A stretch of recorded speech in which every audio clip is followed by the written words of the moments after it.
नमस्कार, जय हिंद, वंदे मातरम, भारत माता की। दोस्तों एक बार फिर से स्वागत है आप सभी का मध्य प्रदेश के 230 विधानसभा सीटों का शानदार ओपिनियन पोल के अंदर। दोस्तों आप सभी के लिए लेकर आ चुके हैं मध्य प्रदेश का ऐसा जनता सर्वे जिसे देखने के बाद आप भी हो जाएंगे हैरान। तो दोस्तों आखिरकार जानेंगे हम मध्य प्रदेश की 230 विधानसभा सीटों पर किसकी बनने जा रही है सरकार। क्या बीजेपी अपना सत्ता कामयाब रख पाएगी या फिर कांग्रेस मार जाएगी बाजी। दोस्तों यहाँ पर मध्य प्रदेश के अंदर 230 विधानसभा सीटें और यहाँ पर कांग्रेस और बीजेपी की तगड़ी लड़ाई देखने को मिल रही है, जहाँ पर बड़ा झगड़ा और बड़ी शानदार टक्कर देखने को मिल सकती है। हम जानेंगे एक एक सीट के एक एक ओपिनियन पोल के बारे में। पर दोस्तों उससे पहले अभी तक आपने चैनल को नीचे लाल बटन दबा के सब्सक्राइब नहीं किया है तो जल्दी से नीचे लाल बटन दबा के चैनल को सब्सक्राइब कर ले और बेल आइकन को भी ऑल पे प्रेस कर ले, ताकि ऐसे में आपको आने वाले तमाम छोटे से बड़ी जानकारी हमारे इसी चैनल के ऊपर मिलती रहे। तो जानते हैं पूरी अपडेट। उससे पहले आप कौन सी पार्टी को सपोर्ट करते हैं ये भी हमें कमेंट करके जरूर बताएगा, ताकि हमें पता चल सके आगे आने वाले चुनाव के अंदर जनता किसको अपने बहुमत के साथ पसंद करती है। तो जानते हैं पहले जिले अगर मालवा की 2 विधानसभा सीटों के बारे में। यहाँ पर 2 विधानसभा सीटों में से बीजेपी 1 सीट हासिल कर सकती है, तो यहाँ पर कांग्रेस भी 1 सीट हासिल कर सकती है। अदर को 0 सीट मिल रही था। अलीराजपुर की भी 2 विधानसभा सीट है, यहाँ पर भी बड़ा बहुमत बीजेपी और कांग्रेस 1-1 सीट का ले सकती है। उधर पार्टी खत्म 0 सीट है। अनूपपुरम की 3 विधानसभा सीट है, 3 में से यहाँ पर बीजेपी को 2 विधानसभा सीट हासिल हो सकती है, तो कांग्रेस को 1 और उधर पार्टी खत्म 0 सीट देखने को मिल सकती है। मध्य प्रदेश की हम 7 विधानसभा सीटों में से बीजेपी 4 हासिल कर सकती है, तो कांग्रेस को 3 मिल सकती है और उधर पार्टी खत्म 0 सीट है। इसी के साथ हम अगले जिले के बारे में बात करें तो यहाँ पर अशोकनगरी की 3 विधानसभा सीटों में यहाँ पर बीजेपी 1 सीट हासिल कर सकती है, तो यहाँ पर कांग्रेस भी 2 विधानसभा सीटें हासिल कर सकती है, उधर पार्टी का 0 सीट जा सकती है। बालाघाटी की 6 विधानसभा सीटें, 6 विधानसभा सीटों में से बीजेपी और कांग्रेस दोनों 3-3 सीटें हासिल कर सकती है, तो उधर पार्टी खाते में 0 सीट जा सकती है। बेडवानी की बात करते हैं, यहाँ पर 4 विधानसभा सीटें और 4 विधानसभा सीटों में से यहाँ पर बीजेपी 2 विधानसभा सीटें हासिल कर सकती है, तो कांग्रेस को भी 2 विधानसभा सीटें मिल सकती है और उधर पार्टी खाते में 0 सीट जा सकती है। मध्य प्रदेश की 20 विधानसभा सीटों के बारे में बात कर चुके और 20 विधानसभा सीटों में यहाँ पर बीजेपी 10 सीटें हासिल करती है, तो कांग्रेस को 10 सीटें मिल रही है और उधर पार्टी खाते में 0 सीट जा सकती है। इसी के साथ दोस्तों हम अगले जिले के बारे में बात करें तो यहाँ पर बदुल की 5 विधानसभा सीटें और 5 विधानसभा सीटों में यहाँ पर बीजेपी 3 विधानसभा सीटें हासिल कर सकती है, कांग्रेस को यहाँ पर 2 विधानसभा सीटें मिल सकती है और उधर पार्टी खाते में 0 सीट जा सकती है। बीड़ की यहाँ पर 5 विधानसभा सीटें और 5 में से यहाँ पर बीजेपी खाते में 3 विधानसभा सीटें जा सकती है और कांग्रेस खाते में 2 विधानसभा सीटें जा सकती है, उधर पार्टी खाते में 0 सीट है। और यहाँ पर भोपाल की 7 विधानसभा सीटों में से यहाँ पर बीजेपी 3 हासिल कर सकती है, जहां पर कांग्रेस को 4 विधानसभा सीटें मिल सकती है, उधर पार्टी खाते में 0 सीट है। साथ ही मध्य प्रदेश की 37 विधानसभा सीटों में से यहाँ पर बीजेपी 19 सीटें हासिल कर सकती है, जहां पर कांग्रेस को 18 सीटें प्राप्त हो सकती हैं और उधर पार्टी खाते में 0 सीट देखने को मिल सकती है। इसी के साथ दोस्तों हम अगले जिले के बारे में बात करें, यहाँ पर बुरहानपुर की 2 विधानसभा सीटों में से यहाँ पर बीजेपी और कांग्रेस 1-1 सीट का गठबंधन कर सकती है, जहां पर उधर पार्टी खाते में 0 सीट है। छतरपुर की बात करें तो छतरपुर के अंदर 6 विधानसभा सीटें देखने को मिल सकती है। 6 विधानसभा सीटों में से यहाँ पर बीजेपी 4 विधानसभा सीटों के ऊपर अपना सिक्का जमा सकती है, जहां पर कांग्रेस को 2 विधानसभा सीटें मिल सकती है और उधर पार्टी खाते में 0 सीट है। जबकि दोस्तों यहाँ पर छिंदवाड़ा की बात करें तो छिंदवाड़ा के अंदर 7 विधानसभा सीटें और 7 विधानसभा सीटों में से यहाँ पर बीजेपी 3 विधानसभा सीटें हासिल कर सकता है, तो कांग्रेस को यहाँ पर 4 विधानसभा सीटें मिल सकती है, उधर पार्टी खाते में 0 सीट है। मध्य प्रदेश की हम 52 विधानसभा सीटों के बारे में बात कर चुके हैं और 52 में से यहाँ पर बीजेपी यहाँ पर 27 सीटें हासिल कर सकते हैं, यहाँ पर कांग्रेस को 25 सीटें मिल सकती है और उधर पार्टी खाते में 0 सीट जा सकती है। दोस्तों इसी के साथ हम अगले जिले के बारे में बात करें, यहाँ पर दमोह की 4 विधानसभा सीटों में से बीजेपी और कांग्रेस को दोनों को 2-2 सीटें प्राप्त हो सकती है, यहाँ पर उधर पार्टी खाते में 0 सीट है। बेतिया की 3 विधानसभा सीटों में से यहाँ पर बीजेपी 2 विधानसभा सीटें हासिल कर सकती है, कांग्रेस को 1 मिल सकती है, उधर पार्टी खाते में 0 सीट है। देवास की 5 विधानसभा सीटों में से यहाँ पर बीजेपी 3 सीटें हासिल कर सकती है, कांग्रेस को 2 सीटें मिल सकती है, उधर पार्टी खाते में 0 सीट है। जबकि यहाँ पर मध्य प्रदेश की 64 सीटों में से यहाँ पर बीजेपी 34 सीटें हासिल कर रही है और कांग्रेस को 30 सीटें मिल पा रही है, उधर पार्टी खाते में 0 सीट है। दोस्तों इसी के साथ हम अगले जिले के बारे में बात कर लेते हैं, यहाँ पर धार की 7 विधानसभा सीटें, धार की 7 विधानसभा सीटों में से यहाँ पर बीजेपी खाते में 4 विधानसभा सीटें हैं, कांग्रेस को यहाँ पर 3 सीटें प्राप्त हो रही है, उधर पार्टी खाते में 0 सीट है। डिडोरी की यहाँ पर 2 विधानसभा सीटों में से यहाँ पर बीजेपी और कांग्रेस को फिर से 1-1 सीट का सामना मिल सकता है, जबकि यहाँ पर अदर पार्टी खाते में 0 सीट है। पर दोस्तों यहाँ पर गुना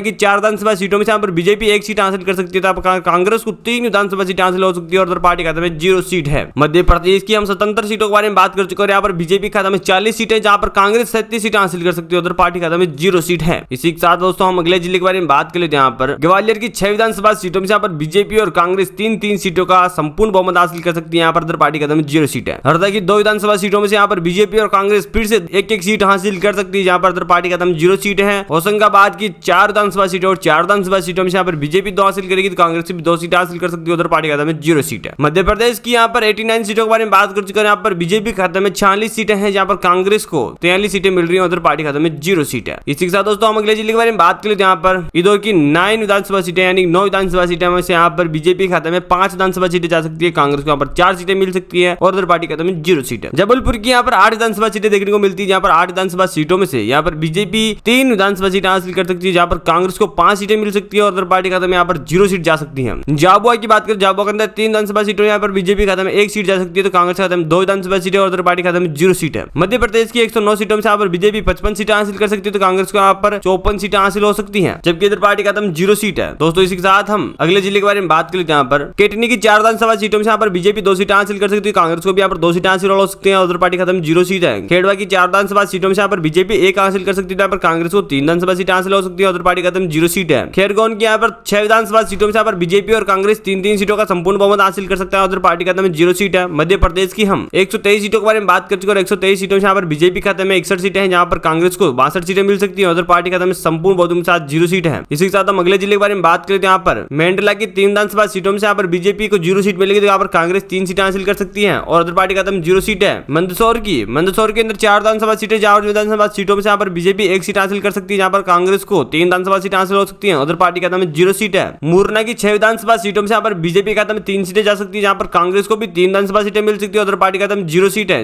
मध्य प्रदेश की हम 136 सीटों के बारे में बात करते हैं, बीजेपी खाते में 65 सीटें, जहाँ पर कांग्रेस बढ़त बताती हुई दिखाई दे रही है 71 सीटों के साथ, और उधर पार्टी खाते में 0 सीट है। इसी के साथ हम अगले जिले के बारे में बात करते हैं, यहाँ पर नरसिंहपुर की 4 विधानसभा सीटों में से बीजेपी 1 सीट हासिल कर सकती है, यहाँ पर कांग्रेस को 3 विधानसभा सीटें मिल रही है, उधर पार्टी खाते में 0 सीट है। नीमच की 3 विधानसभा सीटों में यहाँ पर बीजेपी खाते में 3 सीटें, यहाँ पर कांग्रेस को 0 सीट मिलेगी, उधर पार्टी खाते में 0 सीट है। पन्ना की 3 सीटों में यहाँ पर बीजेपी खाते में 2 सीटें, तो कांग्रेस खाते में 1 सीट, उधर पार्टी खाते में 0 सीट है। मध्य प्रदेश की 140 सीटों में यहाँ पर बीजेपी को 71 सीटें मिल रही है, जहाँ पर कांग्रेस बढ़त 75 सीटों से आगे चलती हुई दिखाई दे रही है, उधर पार्टी खाते में 0 सीट है। दोस्तों इसी के साथ हम अगले जिले के बारे में बात कर लेते हैं, यहाँ पर रायसेन की 4 सीटों में यहाँ पर बीजेपी को 1 सीट मिल रही है, तो कांग्रेस को 3 सीटें मिल रही है, जहाँ पर उधर पार्टी खाते में 0 सीट है। राजगढ़ की 5 सीटों में यहाँ पर बीजेपी खाते में 3 सीटें, यहाँ पर कांग्रेस को 2 सीटें मिल रही है। रतलाम की 5 विधानसभा सीटों में यहाँ पर बीजेपी 4 हासिल करेगी, तो कांग्रेस को 1 सीट मिलेगी, उधर पार्टी खाते में 0 सीट है। मध्य प्रदेश की 160 सीटों में से यहाँ पर बीजेपी को अभी तक 79 सीटें मिली, जहाँ पर कांग्रेस 81 का आंकड़ा पार कर चुकी है, उधर पार्टी खाते में 0 सीट है। इसी के साथ दोस्तों हम अगले जिले के बारे में बात कर लेते हैं, यहाँ पर रेवा की 8 विधानसभा सीटों में यहाँ पर बीजेपी को 5 सीटें मिल रही है, कांग्रेस को 3 सीटें मिल रही है, उधर पार्टी खाते में 0 सीट है। सागर की 8 सीटों में यहाँ पर बीजेपी खाते में 6 सीटें, तो कांग्रेस खाते में 2 सीटें हैं, उधर पार्टी खाते में 0 सीट है। लखनऊ की 7 विधानसभा सीटों में यहाँ पर बीजेपी खाते में 6 सीटें, यहाँ पर कांग्रेस खाते में 1 सीट है, उधर पार्टी खाते में 0 सीट है। मध्य प्रदेश की 163 सीटों में यहाँ पर बीजेपी खाते में 46, यहाँ पर कांग्रेस खाते में 87 विधानसभा सीटें, उधर पार्टी खाते में 0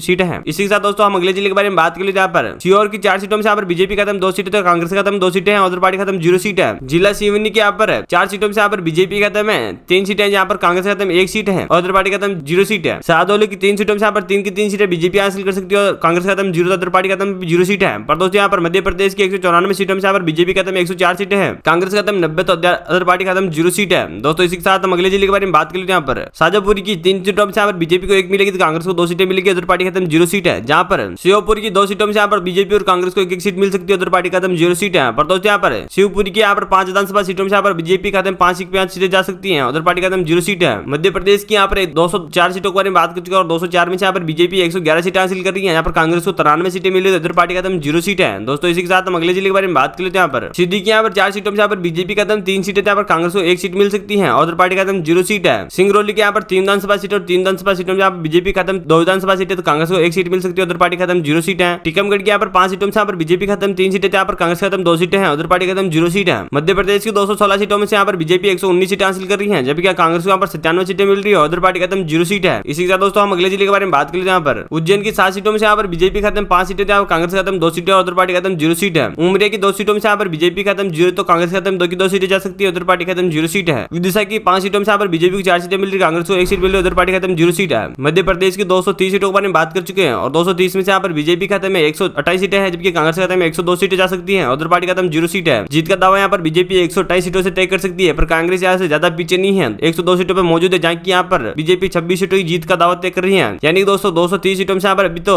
बीजेपी का आंकड़े अधिक देखने को मिल रहे हैं। पर दोस्तों आपका क्या मानना है, क्या बीजेपी यहाँ पर जीत हासिल करेगी या नहीं? आप हमारे कमेंट बॉक्स में आकर जरूर बताइएगा। और दोस्तों अभी तक आपने चैनल को नीचे लाल बटन दबा के सब्सक्राइब नहीं किया तो जल्दी से लाल बटन दबा के चैनल को सब्सक्राइब कर लो और बेल आइकन को ऑल पे प्रेस कर ले, क्योंकि दोस्तों से हम आपको आने वाले तमाम छोटे से बड़े अपडेट हमारे इसी चैनल पर मिलते रहेंगे। तो जानने के लिए अभी सब्सक्राइब करें। जय हिंद, वंदे मातरम। मिलते हैं अगले वीडियो के अंदर।